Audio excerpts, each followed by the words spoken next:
21st night of September. Good evening, everybody. Welcome into this newest edition of Sports Hour, live from Hendricks Hall. I'm your host, Trevor Hauer, and with me is the very musical Sarah Gordon. And also sporty Sarah Gordon. And the same deal as last week. We're doing AFC, NFC, and then Topher's going to end it off with baseball. But Sarah, week 2 has already come and gone.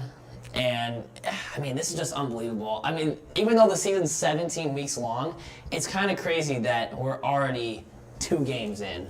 It really is. I mean, especially after, I don't know, it felt like a kind of rough start for a lot of teams last week. This week really picked it up. The games there's so many good games, so many good plays this week. And it's just crazy that we're already at this point. Yeah, and I think the number one team that thrived off of week 2 had to be the local team, which was the Buffalo Bills. They shut out and completely squished the fish, beat the Dolphins 35-0. And in that game, the Bills got to Tua Tagovailoa super early, injured him, and I think he broke a rib or something, bruised a rib, and then the Dolphins had to bring in Jacoby Brissett, and it was just a routing, 35-0. Bills with a big win over the Dolphins. What did you think about this game? I mean, it was very refreshing after obviously the first week and a disappointing loss to the Steelers. And it just was definitely a better showing overall for the Bills. And so I think this was, I don't know, I think, like I said before, the first week was a little wacky for a lot of teams based off coming out of last year. And I think the second week really just kind of brought us back to where the Bills were last year in some respects. I mean, yes, we were playing the Dolphins, but I still think there was a lot of good stuff there. And just Allen getting Diggs is iconic and great as usual. So that's where all kind of starts off. And the defense played great, obviously. Yes. 0 points, so... And they were getting to Tua early, and when he felt pressure, the Bills were smelling blood in the water the whole way through, sending the blitz on every first down, every third down, and the Dolphins' offensive line couldn't hold them, and obviously knocked Tua out of the game. In comes Jacoby, who's had success against the Bills, going back to the year where Tom Brady got suspended. I think he shut out the Bills in Buffalo, just starting alone, but I mean. They have speedy receivers, but none of them could catch the ball. Waddle was dropping the ball all day. Devontae Parker couldn't get open. Brissett had 2 seconds to throw the ball because the defense was sending the blitz the whole time.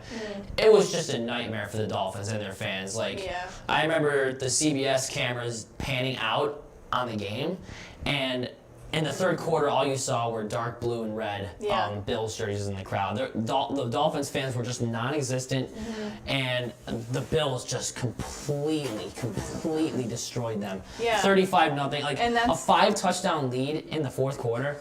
I would have left the game too if I was a Dolphins fan. Yeah, and they were even saying at the beginning that there are more Bills fans at the start than Dolphins fans. So, but this was a huge Buffalo takeaway. It was the largest shutout since I think 1966 game. And I think it was their first shutout since 2016, maybe. I think that was the stat that popped up on there. But sometimes I think, do the Bills have enough firepower against these AFC East teams? Because the Patriots, who we'll get into in a little bit, obviously look good. Not too sold on Zach Wilson and the Jets, but the Dolphins are usually a team that gives the Bills a hard time. And I didn't see one bit of struggle coming from them, except from Josh Allen, who completed roughly 50% of his passes. I believe the number was 48%. Threw a touchdown. And the Bills had 1 turnover, but I mean, Josh Allen these past 2 weeks hasn't really looked like Josh Allen. No, he really hasn't, especially that second quarter. I'd say he definitely was struggling a bit, and I don't know if it's just getting back into things this year. I don't want to hate on my guy, but and it's only the second week. You're still getting back into the season and changing again, as I talked about last week, but. He definitely was struggling a bit more, so hopefully, I think he just needs to relax. I feel like he's kind of got a little bit too much energy, just maybe needs to tone it down, and I think that'll help him a little bit more. And what's a number one positive is that with all the quarterbacks that went down with injuries in week 2, Josh Allen stayed healthy, so even though he didn't look like himself from 2019 or 2020, he's still healthy and he's still Josh Allen. So that's something to take away. 35-0 has to be a staple win for the Bills fans. I know that the Pittsburgh game kind of scared them a bit, but that would have scared me as well. Yeah. But 35-0 is, that's a complete blowout. We've said that multiple times already. But this goes into the next game, the Steelers and the Raiders. The Raiders are a team that was full of question marks. And same with the Steelers bringing back Ben Roethlisberger for another contract last year. The Raiders, I'm sold through 2 weeks in. This might age like milk when I say it right now, and I might jinx them the rest of the season. But the Raiders are out for blood, and they're going to be good this season. With a big win over the Steelers, 26-17 on the road. Derek Carr looks like an all-elite quarterback right now. Yeah, absolutely. I feel like a lot of teams this year who last year were like, okay, they have the potential to be good, but there's a bunch of teams who really stepped up their game, I feel like, this year. And the Raiders, as you said, are definitely one of them. Derek Carr's, he's looking good. He really is. Obviously, Henry Ruggs III, one of the fastest receivers in the league, going into his second year. He caught a touchdown pass, and they didn't even play with their number one running back. So that's pretty scary to go into Pittsburgh, a tough city to win in, without your number one running back and your number one receiver being like a sophomore. Going in there and beating the Steelers, even though they won by 9, it was a 2-possession game, it's still a win. Derek Carr still looks good. And the week prior to that, they won in overtime against the Ravens, which was also a very clutch win for them, too. That was on home turf. But the Raiders are 2-0, and I don't remember the last time that happened, honestly. The Raiders have been bad, have been going through quarterbacks for a long time, and they finally found their guy in Derek Carr. They just had to break him out of his shell for those few years. And I think they're going to be a team to beat in the AFC for sure. And the Jaguars and the Broncos. So we're sticking in the AFC West here with Denver. The Broncos are also 2-0, which is pretty incredible. But facing against the rookie quarterback in Trevor Lawrence, I think Teddy Bridgewater's looking good in Denver. And they also play without their number one receiver, Jerry Jeudy. So staple win. What do you think about the Jaguars right now? What do you think about Urban Meyer as their head coach, the old Ohio State guy from last year? I don't know. I think they've got a little bit of potential, but I don't know. They're struggling a little bit, obviously, right now. Yeah. So I think it's really going to be a big adjustment. Like Jaguars are one of those teams that have kind of been really struggling over the past few years and just trying to figure out their game plan for, So I think that you never know, but right now they're struggling a little bit. Yeah, I feel bad for Trevor Lawrence sometimes. When Jacksonville had their success and they almost went to the Super Bowl against the Eagles a few years ago, they built that team around their defense. And I think Blake Bortles was their quarterback, and he was like C-tier, D-tier quarterback. It wasn't very good, and they built their entire roster around their defense. They were called Saxonville because they were so good on defense. And now they're trying to rebuild it on offense with Urban Meyer, who had a lot of success in Ohio State. And obviously, it's just not working right now. So I'm not sold on Jacksonville. I think they might win 3 games at most. They have another shot at winning the number 1 pick again. Who knows? But yeah, that's the epitome of Jacksonville and their fans. You just got to feel bad for them sometimes. And then the Browns and the Texans. So in this game, Tyrod Taylor, Bills legend, by the way, went down with a hamstring injury. Who was looking fantastic. Like, it was almost like a Deshaun Watson who situation. And he went down with a hamstring injury. He's expected to miss like 2 or 3 weeks. But the Broncos did rebound from last week's loss against Kansas City. They won this game 31-21. Didn't surprise anybody. It was in Cleveland in the doghouse. So what did you think about this game? It was actually pretty close after halftime, especially with Tyrod leaving after the second quarter. Yeah, I mean, I thought it was good, and it was very close. For a while there, you didn't know exactly who was going to come out on top, but then, you got Baker Mayfield leading him, and he's still a solid quarterback. Yes. Not one of those names that are like the Patrick Mahomes, but still a solid quarterback, and I have him on my fantasy team, so he's leading them, and then defense playing pretty well, so I think, like you said, it was an even game, but good for the Browns for winning on that one. Yep, and the Browns were, 2 games away last year to going to the Super Bowl? Like, they are a team that's definitely on the rise, so I would expect them to beat a team like the Texans who, I don't care, I don't even know who their quarterback was. Was it Mills, I think, came in the game? I think, Mills came in, and even if he gets hurt, Deshaun Watson will not take a snap in Houston again. I'm just sold on the fact that they're going to wait for the right time to trade him. I don't know if necessarily the trade deadline is, I don't know when that is right now, but they're not going to trade him mid-season to a team that's desperate for a quarterback. So I would expect the Browns to beat the Texans without their number one quarterback. So, yeah. And that goes into, the LA Rams going into Lucas Oil Stadium in Indianapolis and beating the Indianapolis Colts 27-24. And Carson Wentz spraining both of his ankles. Don't ask me how. Carson Wentz just finds a way to do these things. But I can tell you one thing, guys. This would not be a problem if this guy was still on the team. And I'm going to put this on real quick to show some respect because he's a legend. And even though he's off into hiding and he's retired and he's not on the team anymore, if you're watching this, Andrew, if you're watching this, Mr. Luck, can you please come back and save this team because Carson Wentz is not the guy. Jacoby Brissett before him was not the guy. Rivers is not the guy. You are the guy. You're the man. You are the Peyton Manning prodigy, secondary guy from Peyton Manning. So true. You have to come. I mean, look, he's close to tears now. You have to come back, Andrew. I'm so sick of watching Carson Wentz throw interceptions at the goal line, watching Rivers, who's immobile, and watching Jacoby Brissett, who would stare receivers down. You were the man. So I'm not going to throw this like I did last week. I'm going to set you down nicely because nobody deserves Andrew Luck to get tossed. But in all seriousness, though, this game was actually pretty fun to watch. It was. The Colts blocked a punt for a touchdown to take the lead for what felt like 2 seconds. Then the Rams went down the field. Cooper Kupp, 9 catches for 163 yards and 2 touchdowns. Come on, Kupp, take it easy on the guys. And then, the number one receiver for the Colts Sunday was Michael Pittman Jr., who's a second-year wide receiver. 8 receptions for 123 yards. I think this was his breakout game. He was a touchdown. It was a couple yards shy of a touchdown a few times. And, he'll get into the paint this year for sure. He got 1 touchdown last year in his rookie year.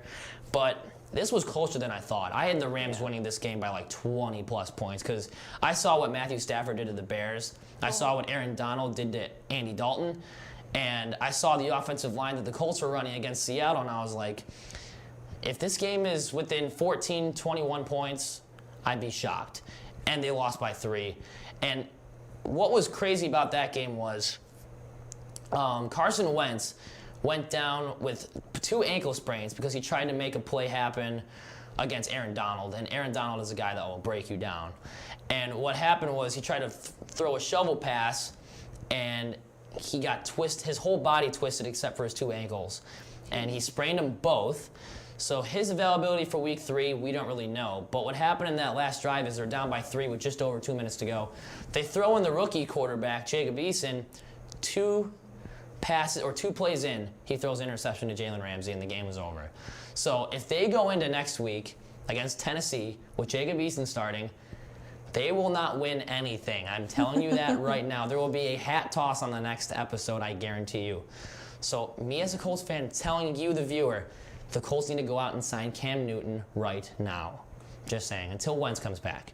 Or until this guy comes back. But anyway, so they're 0-2 and the Rams are 2-0. The Rams are definitely one of the top teams in the NFC for sure. Absolutely. The Chiefs and the Ravens, wow, what a game on Sunday night. That was crazy. I mean, Kansas City was winning, I think 35-20, I think the score was. And the Ravens ended up winning this game 36-35. They were coming back and they got a super clutch victory from an airborne Lamar Jackson. So that was the highlight of the night. Yeah. His somersault in the end zone was fantastic. A little side flip there. And the Ravens gave Patrick Mahomes his first career September loss.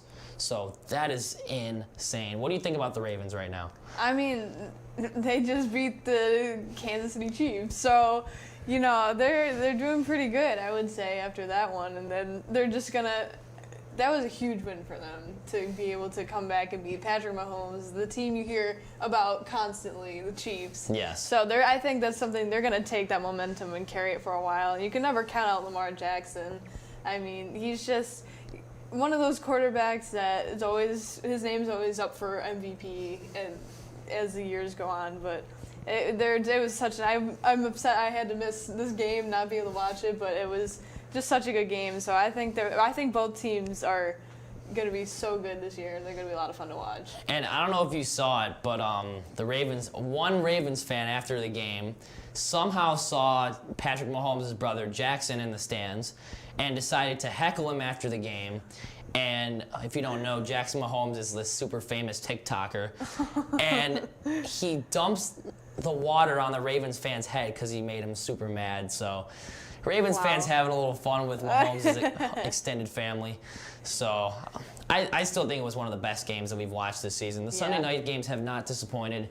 Same with the Monday night games that we'll get into on the next segment. But the Ravens win this game 36-35. So, I mean, what can you really say? Two juggernaut teams that I think are definitely playoff bound this year for sure. Absolutely. And AFC East matchup, Patriots and Jets. So everyone who was counting out the Patriots in the summer just settled down right now. I know they're playing the Jets, but it was rookie versus rookie in terms of quarterback. Mac Jones completely destroyed the New York Jets on Sunday. And Zach Wilson threw 4 interceptions. I think his first 3 passes had 1 incomplete and 2 interceptions. So you'll see who the more prepared one is down the line as the season goes on. But the Patriots won this game 25-6. Just wasn't even close. No, definitely not. And it's annoying. Obviously, as a Bills fan, not a big fan of the Patriots. It's like, oh boy, they finally, because after last year, it was the Patriots were not doing well, and as a Buffalo fan, we're like, It was awesome. It was so awesome, so awesome. So now that they're kind of starting to get a little bit of foothold back, we're like, oh boy, we got to make sure we're on our game. So, they're going to be one to watch out for again. And now, real quick before we go to break, Bills versus the football team from Washington, D.C. Who wins this game in Week 3? And do you have a score prediction? Do I have a score prediction? I don't know. Because the football team has been doing pretty well so far. Not too bad. Not too bad. I'm gonna go for Bills. Hopefully Josh Allen can get those throws and chill out. I'm gonna say Bills 28, football team 21. It's pretty safe. I'm gonna say the Bills 30 and the football team 17. I think the Bills take that one by 13. So Sarah's going to come back with us in approximately 2 minutes to cover the NFC, so don't go anywhere and stay tuned.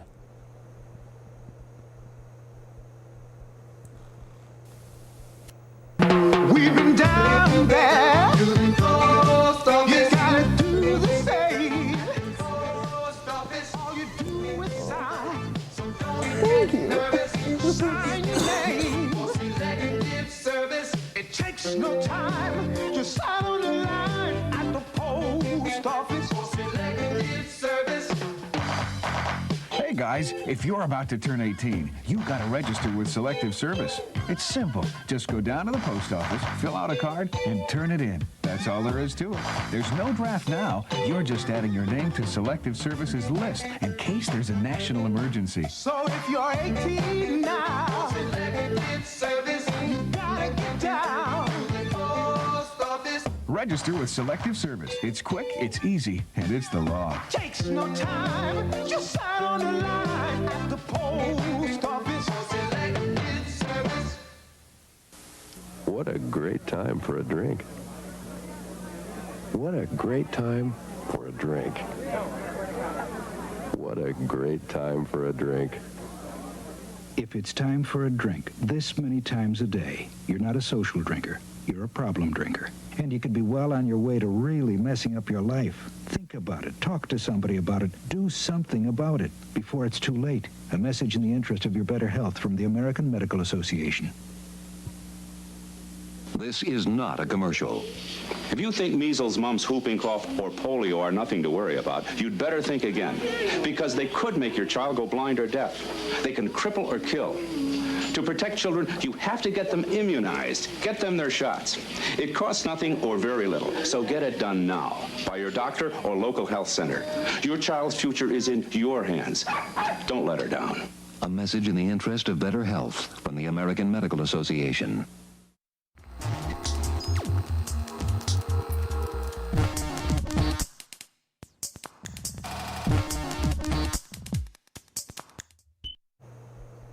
Welcome back to Sports Hour. Now we're covering the NFC, and Sarah has returned. Sarah, just like the AFC, there were a lot of great games in the NFC. Week 2 certainly did not disappoint. So with all the great AFC games, let's go into the first one on our list right here. The Washington football team, or as I call them, the Washington no-names, faces against the New York football Giants on Thursday Night Football. Washington won this one in dramatic fashion. There was no time left on the clock, down 29-27. Kicked the game-winning field goal to win the game 30-29. Great game on Thursday night. We usually don't see that in Thursday night primetime games. Exactly. It was very exciting, and you know, I had to watch that. I just watched the clip of the field goal earlier, and it was just a good moment for the team. But then on the other side of it, you got the Giants, who you just one of the other teams you just constantly feel bad for. I'm not gonna lie, and I feel bad. They almost had it in the bag, but it was that field goal that did it in. Yeah, I think they really should have had it, but I don't know if it was a penalty at the end of the game that caused them to kick another opportunity to kick a field goal with no time left. But Washington, with Taylor Heineke, he got his first win as a quarterback. And congratulations to him. I think he has the skill it takes to be the QB1 just for now. Maybe a bridge quarterback until they draft their quarterback of the future. And since Ryan Fitzpatrick is down, I know that he has some big shoes to fill. But, yeah, big win, even though it's down by 1. These are division opponents. Washington, big win over the Giants. And the Giants, they are a team that you genuinely feel bad for because they went from Eli Manning, who was... Giant fans will tell you that he's elite, but I don't think he is. I think he's the lesser of the two Mannings, obviously. Peyton is good. I think he's obviously better than Cooper Manning, because Cooper never went to the NFL. But That's true. He is second best to Peyton Manning, and he would make some dumb decisions with the ball, make some stupid throws, but he has 2 rings, so he's got some jewelry to show for it. Fair enough. Daniel Jones. I am not sold on Daniel Jones. He was a top 10 overall pick in 2018, I want to say, and he hasn't lived up to anything. I think the number one thing when you think of Daniel Jones is him running to the end zone last year and then tripping on nothing and then ending up being short of the goal line. Yeah, so, that is true. I feel bad for the Giants, but I think all they need to find is their quarterback of the future, and then work on your defense after that. Because you have some wide receivers like Shepard and Galladay, and solid running backs too. But you just got to find that quarterback, and then you can work on the defense around. So I think they might have a great pick in this year's draft just by looking at the way they've been playing these last 2 games and how disciplined they are. I think they have the most penalties in the NFL right now, but. You know what? You just feel bad for him sometimes. Daniel Jones is not the guy. They've given him way too many chances, and Washington's on top. Now, all Washington needs to do is find a name. There you go. For God's sake. That's all they need to do. They have a good quarterback. They have good receivers. They have a good overall team. But, yeah, Washington took this one on Thursday night in front of the entire world on primetime TV. The Niners and the Eagles is the next game on our list. And this was a very low-scoring game. It's kind of a weird-looking score. It kind of looks like either a really low-scoring football game or a really high-scoring baseball game. That's true. The final score was 17-11. And both quarterbacks, it was Trey Lance that didn't look too great. It was I think it was his first career start in the NFL. And who's the Eagles? Jalen Hurts, who didn't look very good at all. So... this is a Nick Sirianni-led team, the Eagles. They fired Doug Peterson, so there are going to be some growing pains here and there. But the 49ers come out on top, and I think, especially in this game, even though it wasn't high scoring, the defense did look good, obviously, for both teams. That's a positive. The offense just needs a little bit of work, and I've heard the old saying, a win's a win. I'll take it. If I'm a 49er fan right now, I'll take that win over the Eagles. It's an NFC matchup. It could lead to a tiebreaker scenario later on. Overall, I think you're better off throwing Trey Lance out there and then keeping Garoppolo on the sideline. Maybe trade him for something And the 49ers are going to make another push for the Super Bowl again on these next coming years. What did you think about this game, though?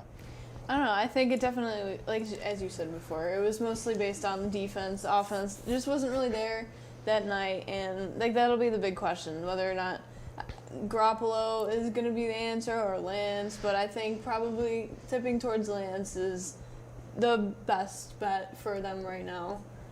But yeah. I could definitely see that. I mean, they traded up so much to get this guy. Yeah. I think he was the 5th overall pick, and the Niners had a mid-round pick or a late 20s pick, and they traded all the way up to 3 to grab this guy. So they obviously have a lot of faith in Trey Lance, and I think I would too if I was the coach. But the Niners right now are, I mean, rookie quarterback or not, they look like an established team. Mm-hmm. I think they have another shot at a decent spot in the NFC, definitely a playoff team. As far as the Eagles go, I'm not really sure yet. It's only week 2, but they don't have Doug Peterson anymore, no more Carson Wentz. This is the era of Sirianni and Hurts, so we'll see how the Eagles bounce back from this. Only scoring 11 points is pretty insane. And then the next game on our list, the Panthers and the Saints. After a week of Jameis Winston tearing up the Green Bay Packers, winning that game like 38-5 or 38-3, 35-3, something like that. Either way, it was a blowout. Yeah. He just did not look the same. I think he threw all of his touchdown passes, didn't spread them out over time. He threw all his touchdown passes week 1, and they only put up 7 points on the board. And the Panthers, with Sam Darnold, are now 2-0, and they beat their division opponents 26-7. Yeah, that's a big one. That's a really big one. I mean, these are the games that the Panthers need to win, especially against their division rival. But I didn't think they were going to hold the Saints to 7 points. Yeah, it was a big shocker for sure. I thought that like Sean Payton would have been like a quarterback whisperer to Jameis Winston like every game this season. Because after they beat Green Bay, and I was like, wow, like how does Green Bay lose by 35 points? It's unheard of in that situation. Like I said before, I think they scored all their points and they didn't spread it out over time. Yeah. And their offense just did not click on last Sunday. And the Panthers' defense, say what you want, I think they're one of the best in the league. They held the Jets to less than 15 points, and they held the Saints to less than 10 points. So I think statistically, only through 2 weeks of the season, I think the Panthers have a top 5 defense in the league right now. I mean, I don't think that's anything to argue with, but big win for those guys. I think they're at the top of the NFC South, tied with the Tampa Bay Bucks. So big win for them. And then a team that was looking great last week, once again, that didn't look too great this week was the Cincinnati Bengals. They took on the Chicago Bears. Bears took this one 20-17, led by their rookie quarterback, Justin Fields. Yeah, and this was a decent game for the Bears. Obviously, they pull out the win. And, you know, they're just hopefully going to carry that forward for the rest of the season. Only week 2, you never know, but I think it'll be a good start for them. Yeah, they were definitely a team that I was feeling bad for. Yeah. Like with Andy Dalton getting injured, and like even though they made the move to go out and grab him, and then he gets injured week 1, and then you have to throw in your rookie quarterback who's still having growing pains here and there. You don't know how your season's going to go. But obviously it turned out to be a pretty decent game for those guys because they held Jamar Chase and Joe Burrow to less than 20 points. Fantastic. It takes a lot of work to do that. Yeah. And the Bears finally have something to celebrate about. They might have their quarterback of the future. You can make the argument that they haven't had a good quarterback since the 80s with McMahon. It's been that long. I mean, because they had, like, Rex Grossman, Jay Cutler, Mitch Trubisky. All those guys were pretty much flops. Yeah. They might have their number 1 quarterback, their best quarterback since, like, 1985, which is definitely something to be excited about if you're a Bears fan. So, absolutely. Even though it was a low-scoring game, sometimes those are the grittiest wins to get, big defensive game, and, well, obviously the Bears came out on top, so big win for those guys, and I don't think the Bengals should be discouraged either. They played a good game on defense as well, just the offense couldn't get going. That kind of seems like an ongoing theme with these NFC games this week. The defense decided to step up in in all 4 quarters, and they just looked good the whole way through. Yeah, absolutely.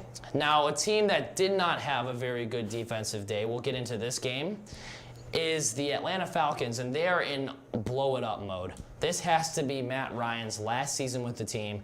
They got destroyed by Tom Brady and the Bucs.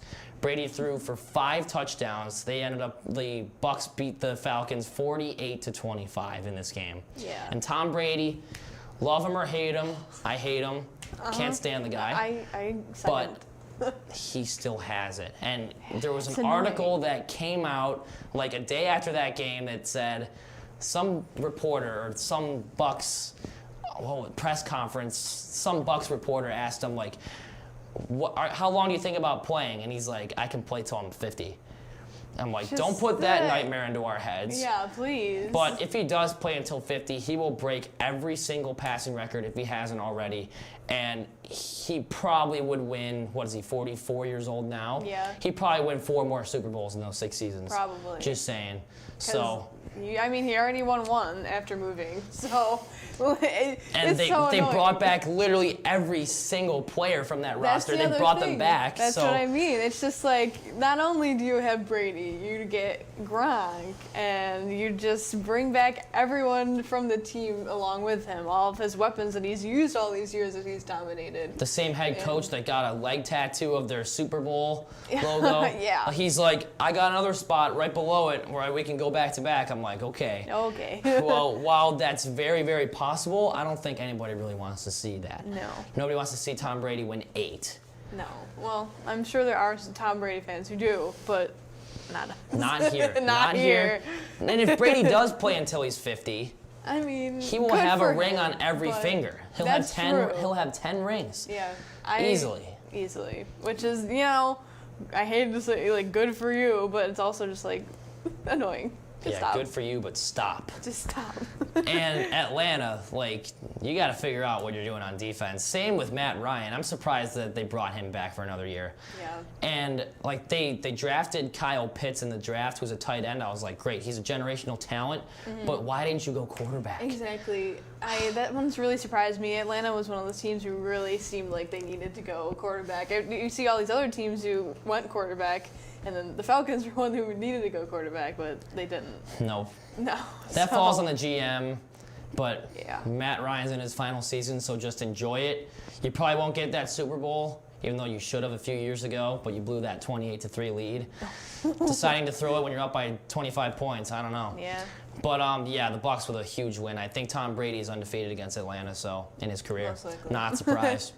And then this was a very fun game to watch. This next one, the Cardinals and the Vikings. This one went down to the wire. Yeah. The Cards won this game 34-33 on a game-winning missed field goal from the Vikings kicker. It seems like the Vikings fans go through this all the time, whether it's a playoff game, regular season game, preseason game, training camp. Their field goal kickers are always missing clutch kicks. Yeah. And I believe it was Gus Johnson on the call on Sunday, finally coming back to the broadcast booth, and he was like, oh my God, he missed it. Gus Johnson. Iconic moment. Iconic. And not in the best way if you're a Minnesota fan, but... Yeah. But, this goes back to when they missed that, 26-yarder against the Seahawks that one year in the playoffs where they should have advanced. And you got to feel for these Vikings fans. For some reason, Kirk Cousins is still their quarterback, and their kickers are still missing field goals. Zimmer is still their head coach. No changes are being made in Minnesota. Yeah, and they clearly need to be because, and it's been a while now, they really just got to make these changes or else they're just going to keep plateauing and just staying at the same spot that they've been in the last few years now. I really don't feel like the Vikings have dropped off or rose at all in the standings. Exactly. I feel like they've just been treading water for 4 years. They just haven't moved up, they haven't moved down. They've been around the 500 level the whole time, and they haven't moved since. No, so they haven't. I gotta feel bad for those. But the Cardinals are 2-0, and that NFC West division is going to be great this year. Yeah. With the Seahawks, the Rams, the Cardinals, and the 49ers. I'm excited to see who wins that division come the end of the season, but Absolutely. I think maybe three of those teams are undefeated right now, so that's pretty incredible. And sticking in the NFC West, the Seahawks hosted the Tennessee Titans, and they had a 30-26 lead with 5 or 6 minutes to play in the fourth quarter. Then the Titans allowed Derrick Henry to run all over the Seahawks, tie the game, force overtime. Seahawks got the ball first, turned it over, and the Tennessee Titans hit a game-winning field goal. 33-30 was the final score. What a comeback. The Titans never say die, apparently. Yeah, apparently not. And then there we go, having like another field goal is like the deciding, I don't want to say vote, but the decider of the game. In overtime. In overtime. It's exciting. Like, that's what we've had all this week. It was just so many exciting games because everyone kept it close. And you have these last-minute overtime and just last-minute plays that it's glad to be, it's good to be back for another football season with games like this. And you wouldn't expect a comeback in Seattle. No. Seattle is a very tough place to play if you're the visiting team. Absolutely. But to see Tennessee come back down by 14 with less than 10 minutes to go in the fourth quarter to force overtime, Derrick Henry, who didn't have a great first half, break out in the second half, tie the game, make Ryan Tannehill look like an elite quarterback. I think this is just a great complete win from the Titans, and you'll take it if you're a Titans fan. Like, you give up 30 points, yeah, whatever. That's kind of not good, but you're facing against the Seahawks here, a high-powered offense. I'd be shocked if you didn't give up 30 points against them. Mm-hmm. But to have the ability to come back in their house to beat them in Seattle, one of the loudest stadiums in the league, it's crazy. But they got it done. And the Titans are now 1-1 at the top of the AFC South, tied with the Texans, who are also 1-1, and the Jags and the Colts, unfortunately, are both 0-2 at the bottom of that division. So Tennessee with a big win as far as the standings go. Seattle shouldn't really be affected by that too much. I bet you that they'll bounce back next week, whoever they face again. So yeah, I'm sure. And the Cowboys actually got their revenge on a tough loss last Thursday night against the Bucs. They won this game over the Chargers 20-17 on the road in a SoFi Stadium in LA that was filled to capacity with Dallas fans. That was insane. What do you think about the Cowboys right now?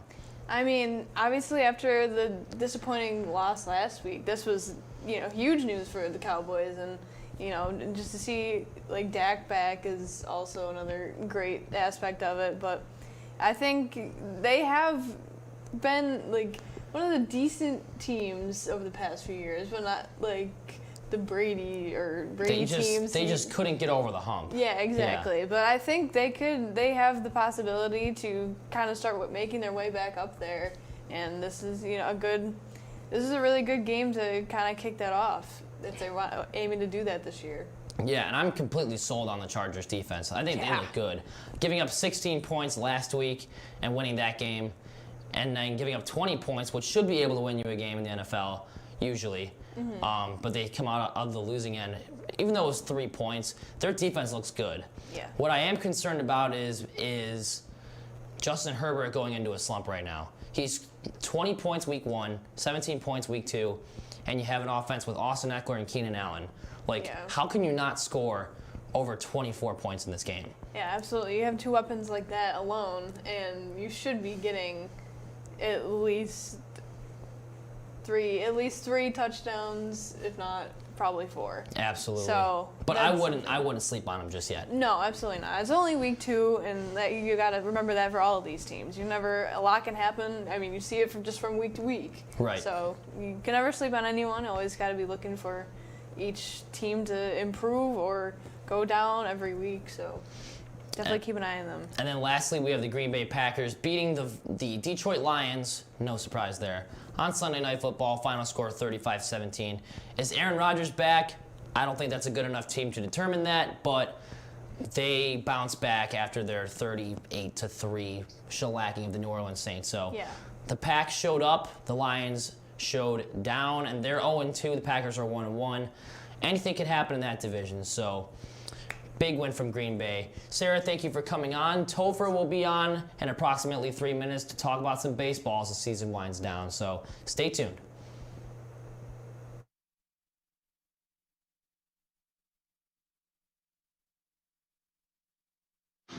Most party fouls are pretty dumb. But if you decide to drink and drive underage, you could lose your license and your freedom. Underage drinking and driving, the ultimate party foul. You've messed up your son's haircut.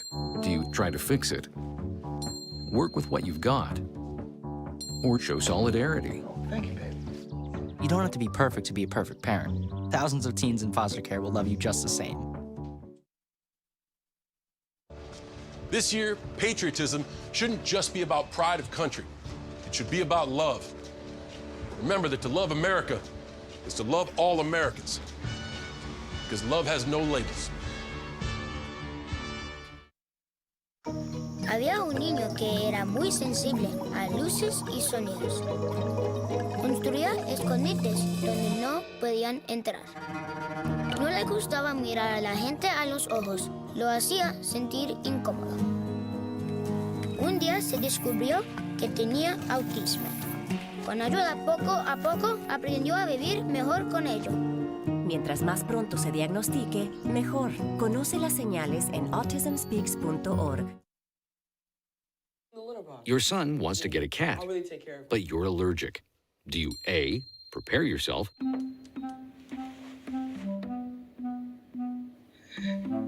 B, make the best of it, C squared equals 25. Good job. or C, find a loophole? When it comes to parenting, there are no perfect answers, but that's okay, because you don't have to be perfect to be a perfect parent. Teens in foster care will love you just the same.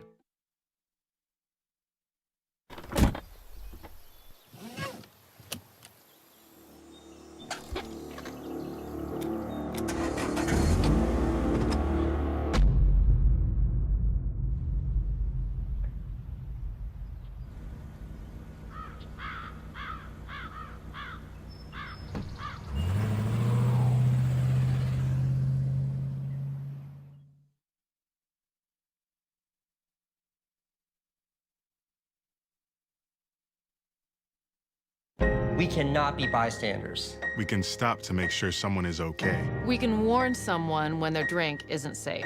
And disrupt the situation. We can. Get someone a cab. Or walk them home safely. We can make campuses safer for our friends.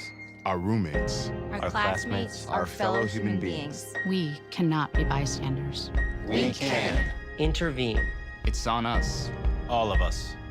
Learn how and take the pledge at itsonus.org.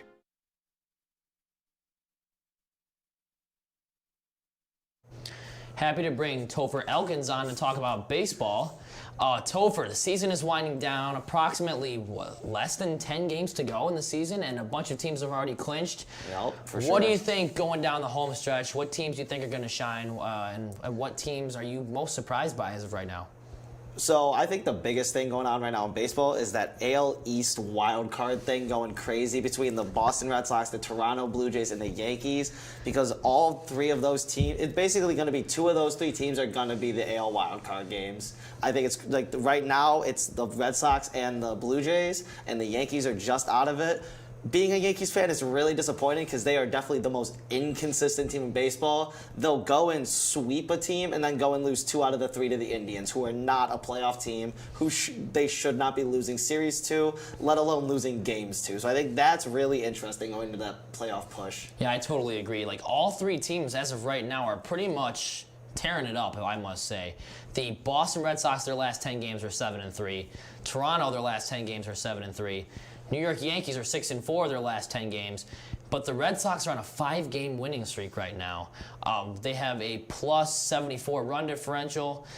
The Toronto Blue Jays are barely on the inside, and they have a plus 175 run differential, which is incredible. And the Yankees are just on the outside looking in with a plus 24. Yeah, like it's nuts how much when the Blue Jays are winning, they're blowing teams out, and then when the Yankees are winning, they are squeaking by with each game. It is 1-run, 2-run games, unless they play a team like the Orioles. Like that's the only time they are getting those big run differential games. But as of right now, a win is a win, any way you want to take it. If the Yankees are going to win out and win every single game for the rest of the season 1-0, I think any Yankee fan will take that right now. That'll get them into the playoffs for sure.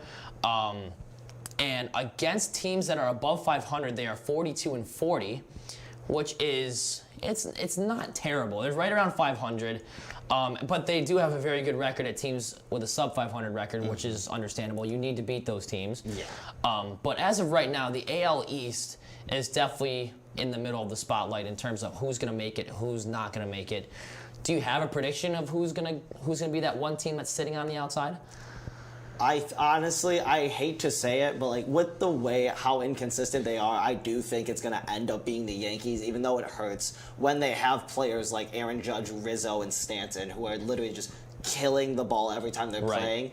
It's their pitching. I really just think they have the most inconsistent pitching besides Garrett Cole. Like, once you go 2 through 5, they just fall off. And I think it's, once they lost Kluber for, like, that long stretch of the season, he just is not the same guy. Like, he throws that no-hitter, he gets hurt, he comes back, and he's just not the same player he was. And I think that's really what's hurting them between their rotation and their bullpen is just not good right now. Like, Chapman is not that player he used to be. Right, and I think Chad Green is kind of falling off a little bit too. Yeah, he's just nothing. I can't watch him play anymore. I remember, I think it was like the beginning of August, and they were trying to decide who's going to be their closer. Is it going to be Chapman? Is it going to be Green? Nobody really knows. Green was stinking it up, and they brought in Chapman, and who was catching a hot streak. And then one game happened where he gave up a clutch run to tie the game, force extras. So I think what they need to do, whether they make it or not to the playoffs this year, they need to address their closer position, need to address their bullpen pitchers, be able to put teams away. I think that's what they need to do to be successful. That was why they were successful in 2019, super successful, 17, 18. They were very successful in 15. And then 2009, obviously, going back to those days. Yeah, like, that was one of the best rotations I think I've seen in a long CC Sabathia was amazing that year. Yeah, it was Pettit, CC, Burnett. Like, it was just 3 guys who on any given night could go and like strike out an entire lineup. Yeah. Like, it was just crazy. And the amount of complete games that the Yankees had just a couple years ago, like 2019, their pitchers' ability to throw a complete game, maybe give up a couple earned runs, but still save your bullpen for another night. Like, that was clutch for them, and that was why they were such a good team. But honestly, if I'm thinking truthfully, I think that the Red Sox will catch a cold streak, being the Boston Red Sox this year, and they will slip by, and the Toronto Blue Jays will host the New York Yankees in the wild card game in the beginning. That's just the way I see it. Boston was at the top of the world in the months of June and July. They found a way to slip down to the wild card. I think down the home stretch, they're going to find a way to slip out of the postseason spot in general. It's going to be Toronto hosting New York in the wild card. That's just my prediction. So you had the Yankees out. I'm going to have the Boston Red Sox out. Best case scenario is Boston out. I'm just like realistically looking at how those Yankees are playing right now.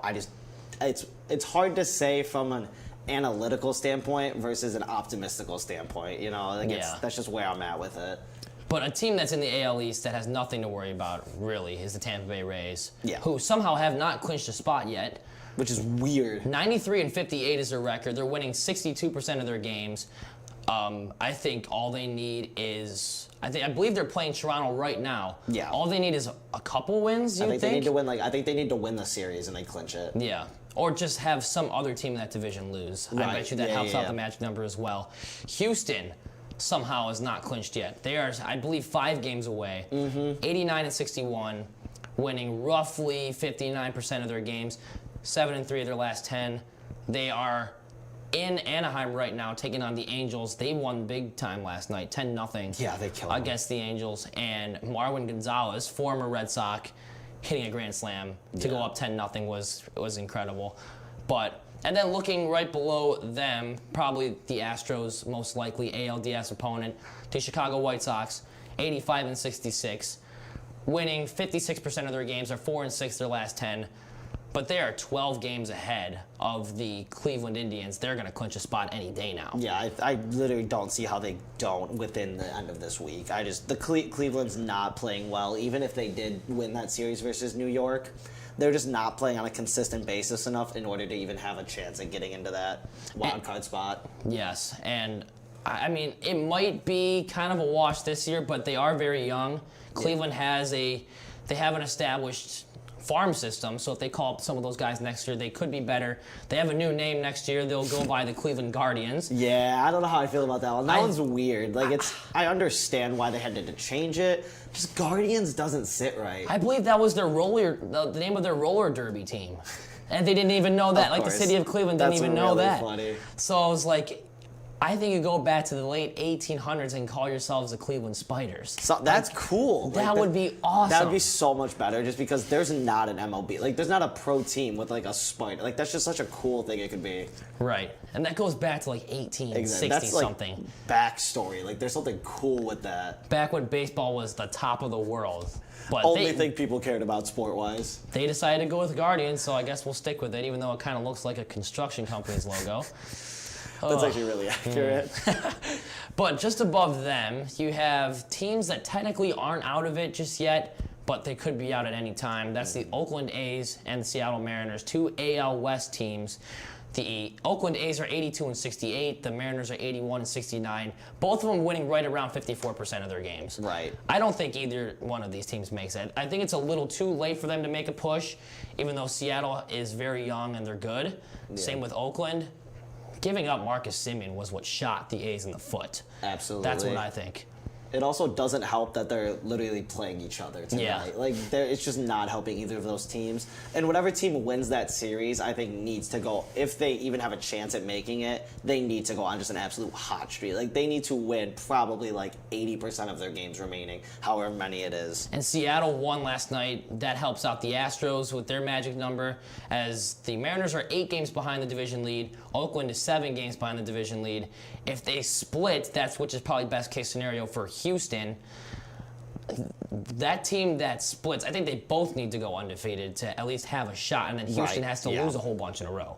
Yeah, but no, the division-wise, they're really looking to be out of it. Just wild card situation. One of those teams has to like sweep that stand with them playing each other, and then they just need to win. Probably 80% probably would be a best case scenario, and then the Yankees and the Blue Jays or Red Sox would just have to start losing. So we're probably looking at less than 10% chance of them making it. Absolutely, yeah. I think that'd be pretty both accurate. of their futures are bright, which is good for Oakland and Seattle fans, because Seattle hasn't made the postseason since 2001. Yeah, it's been a while. I believe the show Friends was in their 6th season when that last time they made the postseason. It's kind of incredible. That's really sad to think about.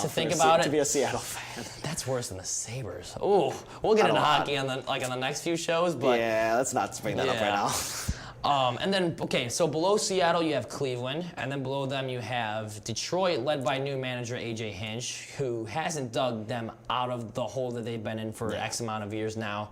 The Angels are below them, followed by the Royals, the Twins, the Rangers, and then rounding out the very bottom are the Baltimore Orioles with a 48-102 record. I just love looking at their differential. It's just so bad. Minus 274. The Orioles have not been good in a lot of years.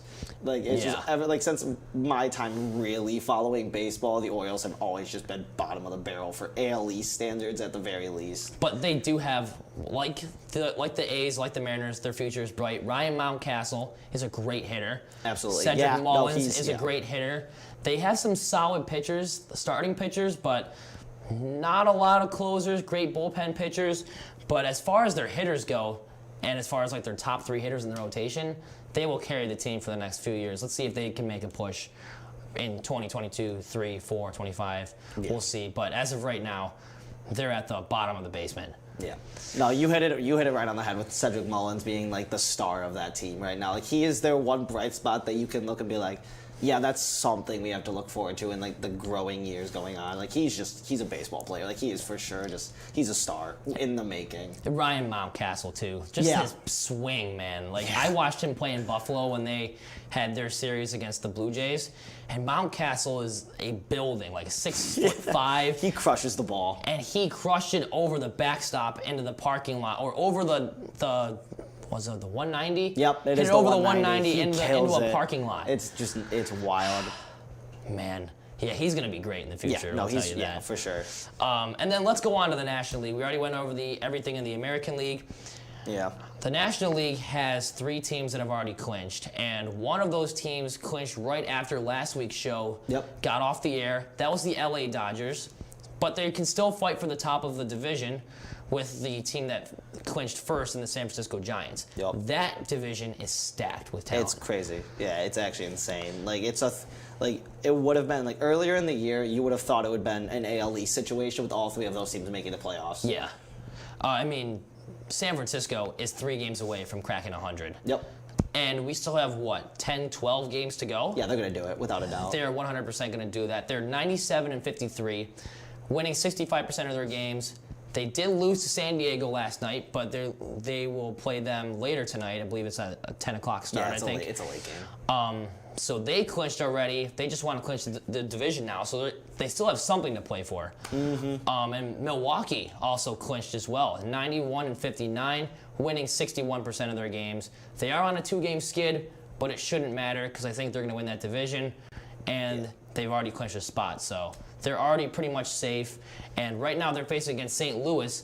That team needs to start winning. Yeah, they gotta start, if they're gonna have a chance at that wild card spot. For that second wild card spot, obviously, besides whoever it is between the Giants and the Dodgers, St. Louis really needs to go on that. They are on a hot streak right now. Like, they're winning 9 straight. They just gotta keep it rolling, especially beating teams like Milwaukee, who is those playoffs teams. They really just gotta keep that string of wins going. 9 straight is impressive. That is no, laughing matter in baseball. Right. And they know who's behind them, Cincinnati. Like, Joey Votto, you don't want him to creep up on you in the standings because hard to imagine what Votto will look like in a wild card game. Yeah.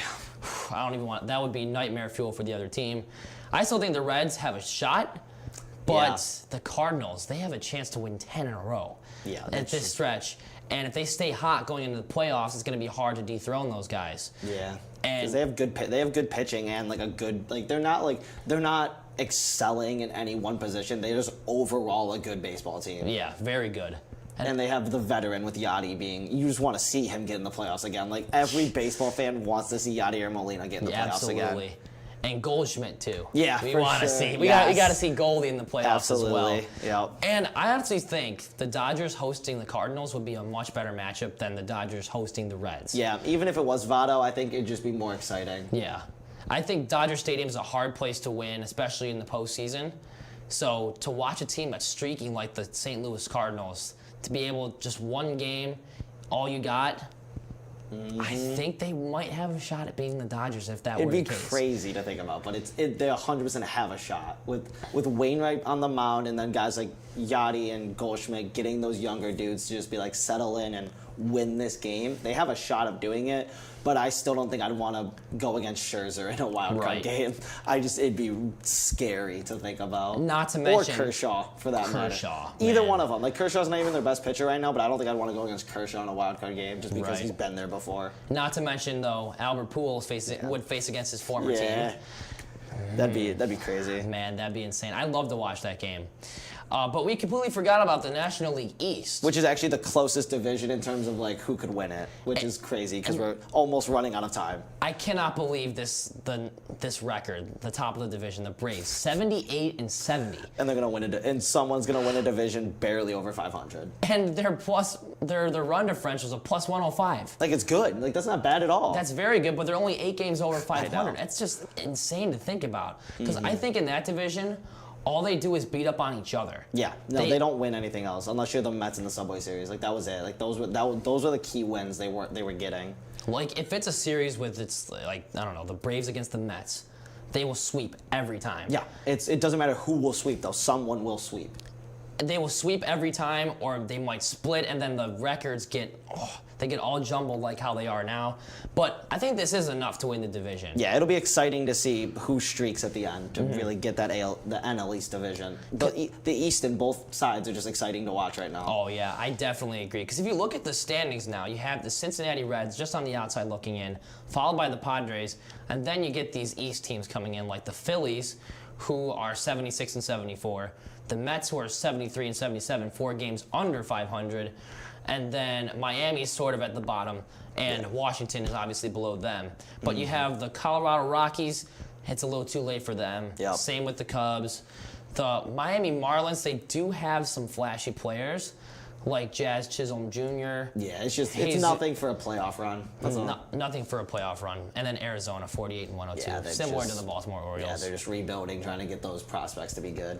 So it's going to be a heck of a finish. Topher, thank you for coming on, and we will see you at the same time, same place next week, Hendricks Hall for Sports Hour next Tuesday. We'll see you then.